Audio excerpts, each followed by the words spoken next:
తెలంగాణలో ప్రముఖ పుణ్యక్షేత్రమైన యాదాద్రి శ్రీ లక్ష్మీ నరసింహస్వామి వారి ఆలయంలో వార్షిక బ్రహ్మోత్సవాలు అంగరంగ వైభవంగా కన్నుల విందుగా కొనసాగుతున్నాయి. ప్రతిరోజు ఉదయం రాత్రి స్వామి అమ్మవార్లను వివిధ రకాల పుష్పాలతో అలంకరించి వాహన సేవలపై ఊరేగిస్తున్నారు. 7వ రోజు బ్రహ్మోత్సవాల్లో భాగంగా స్వామివారు జగన్మోహిని అవతారంలో శ్రీ లక్ష్మీ నరసింహస్వామి వారు భక్తులకు దర్శనమిచ్చారు. లోక కళ్యాణం కోసం ఈ జగత్తును కాపాడడానికి స్వామివారు జగన్మోహినిగా అవతరించి సమస్త ప్రజానీకానికి కీడు తలపెట్టే వారిని అంతమొందించేందుకు ఈ భూమిపై జగన్మోహిని అవతారం దాల్చాడని ప్రధాన అర్చకుడు సెలవిచ్చారు.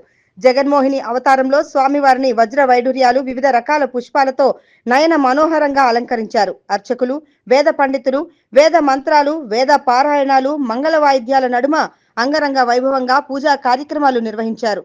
స్వామివారి సేవ వద్ద అర్చకులు జగన్మోహిని అవతార విశిష్టతను తెలియజేశారు.